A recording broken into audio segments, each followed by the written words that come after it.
Hello and welcome to some more Star Citizen. May the 4th be with you. Today, I have some Star Citizen news with new flashlight attachments for weapons, a summary of some bits that are happening this week, but also a more detailed look at various answers the narrative team at Star Citizen gave on scary missions, alien hatred of humans, players leasing spaces, players sort of competing for homes and jobs, and passenger transport gameplay and sort of the future of that a little bit. Let's start with what's happening for the rest of this week in Star Citizen. Later on Wednesday, we have the monthly reports for Squadron 42 and the Star Citizen Persistent Universe, with work that Cloud Imperium have been doing over the last month, but also what they're focused on now. These are typically very informative. We will do a breakdown of each of them. Thursday, we have an Inside Star Citizen with a special Tools Time episode, focused entirely on internal tools that are used to create and help game devs dev better.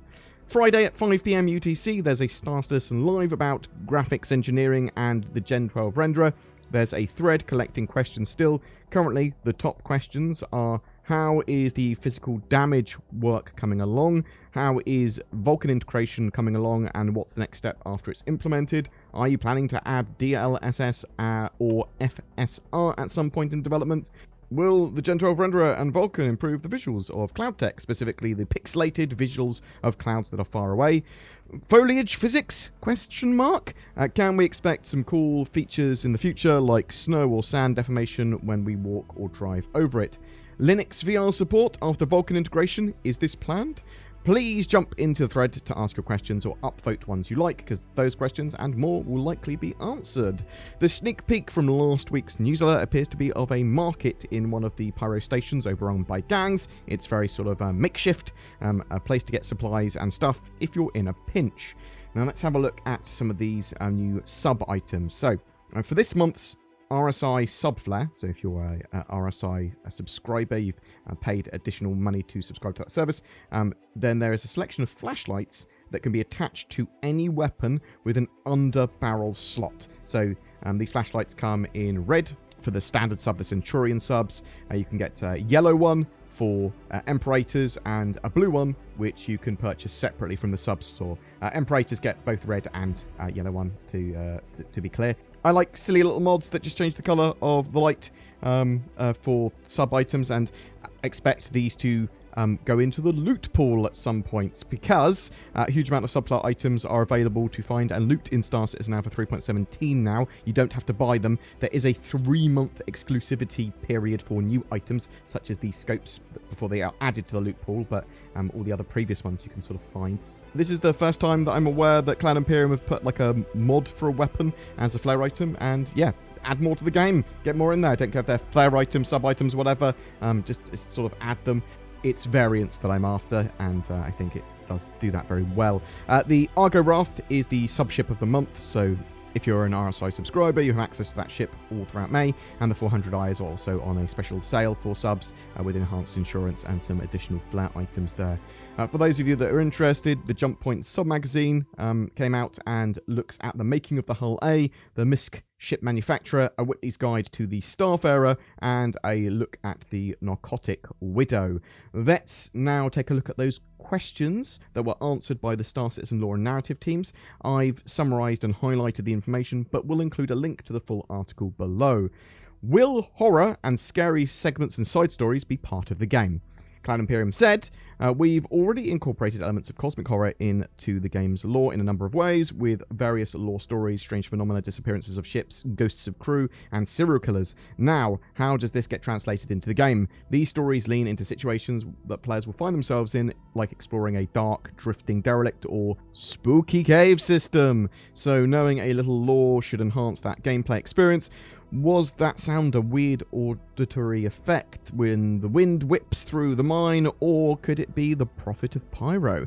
A spooky environment, creepy audio effects, and good set dressing can go a long way to setting such a scene, so having such stories established can guide other teams towards specifics that play into what's established, and who knows, potentially lead players into some fun or scary adventures.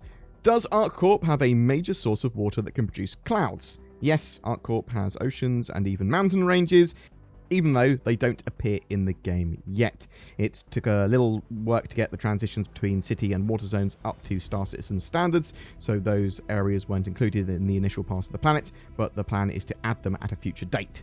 Are there groups of aliens or orgs that won't deal with humans, sort of the opposite of Xenothreat?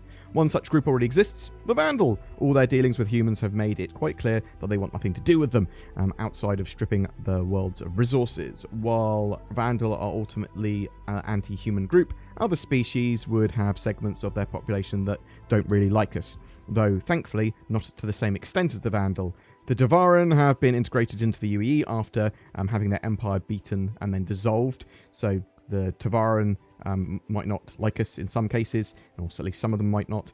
There's a Tavaran settlement in the Branna system that isn't under UEE jurisdiction, so human interference there is limited, though they can sometimes still visit, but it's very much under the control of Tavaran that might not like humans too much.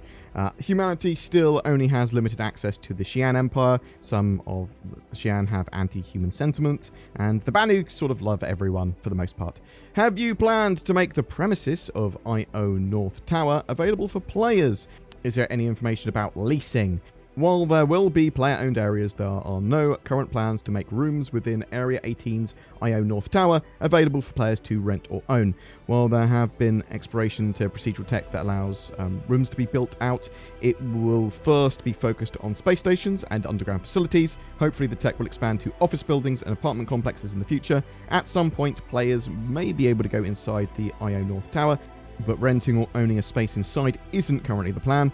So to spin this from a lore perspective, the IO North Tower is a premier office space that currently is at its full occupancy and has a long waiting list of prospective renters. Where do spawn closets actually lead to? Where do the security and enemies come from? Many locations probably have rooms or areas that players can't directly access. Certain areas are just harder to access than other areas, like how in the real world people can't get into certain areas because they don't have the right key or right clearance and so forth. But how does so many sort of characters get inside the bunker without ships being on nearby landing pads? Well, they call those ships in. Maybe they're outlaws that want to remain discreet. They call their ships in when they want to sort of go off planet or when they want to come down. Ships are often just stored off-site. Do you have to serve in the military to become a citizen, or can you obtain citizenship via the CDF, the Civil Defence Force? Longtime fans of Star Citizen know that citizenship must be earned. You must show an active commitment to furthering the interests of the UE, which can be done through distinguished military service, community service, or application. That's the least successful by far. Now, while being an active member of the Civil Defence Force is an admirable community service, it's currently not enough alone to earn citizenship, primarily because joining the UE military is a popular way for many to attain citizenship, so opening a similar path through the CDF would likely reduce recruitment numbers. If such an option was ever proposed, High Command would probably oppose it. That said, working with the CDF would definitely help your character's cause though, particularly if you combined that with other community services like hauling aid to areas in need. All that being said, once we start building out the actual system for players to gain citizenship, these things will be solidified. Can you tell us about how players will compete for homes, jobs, and places to live compared to NPCs? The lore around how players can live and work in such competitive systems starts with players having their own ships, which already elevates them to a special class. Most people in the UE don't have their own ship and would have to hop on a commercial flight aboard a Genesis Starliner to travel between systems. Having a ship alone qualifies players for a wide range of jobs available through the Moby class. Also worth noting is that since Stanton is the only system currently represented in-game, players have to set a primary residence there for the inventory management process. But while players may be storing all their stuff at a spot in Stanton for now, whether or not they live there is up to you. The planetside locations where players currently wake up are hubs, closer to hotel rooms than apartments, meaning these are more suitable for short-term rentals rather than long-term leases. So think of setting your primary residence less as a commitment to living at that location, but where your character will be basing their operations while trying to make it in the competitive and cutthroat Stanton system. Will there be passenger transport as a gameplay mechanic, and will the Meridian Transit Office in lore at Orison be a thing? Currently, there aren't any plans to add the Meridian Transit headquarters to Orison that players can visit. That means, within the lore, their headquarters is located on a platform off-limits to the general public. Once the Genesis Starliner arrives in-game, it will make a ton of sense for Orison to be a major hub for their flight operations. Whether that will be represented by signage or through some other means is still to be seen. The Messers ruled the UEE for a long time, and they can't be all bad. Were any of them good rulers? It's easy to generalise the rulers of the Messer era as bad, because many of their policies were authoritarian, anti-democratic, or even outright evil, with Linton Messer 11 selling terraforming rights to a planet that already had sentient beings living there.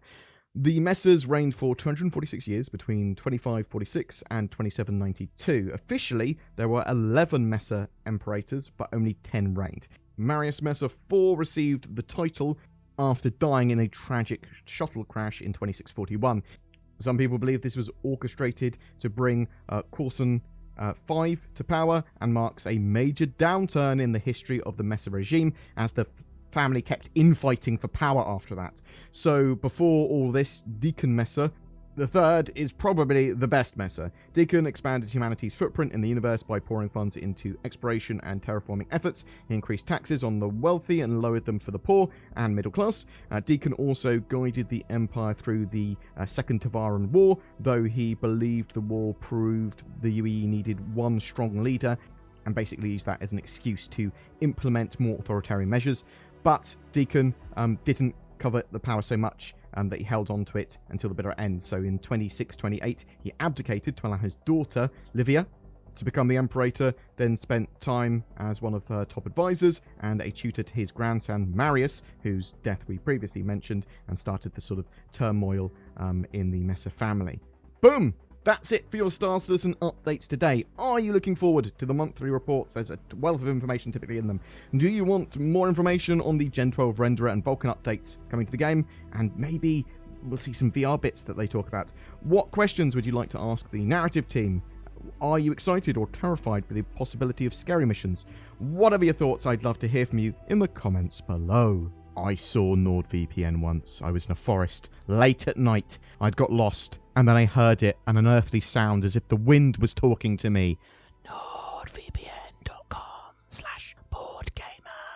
Then I saw him run at me. He was so free, almost as if he could be anywhere in the world. America, France, Australia. He was so secure, protected in layers of encryption that I could not even fathom. So majestic. Well, I heard that NordVPN was as big as a bear and could kick your head off. I've also heard that, which is why, just in case, I go to nordvpn.com/BoredGamer to appease the beast. You can find links to that down below. If you're looking for a new god, why not try NordVPN? Every month we have a ship giveaway. This time for May, to celebrate Star Citizen Alpha 3.17's release, we're giving away 3 prizes to 3 separate winners. An Origin 100i luxury starter ship, a consolidated Outland Nomad versatile freighter, and an Aegis Avenger Titan multi-role ship.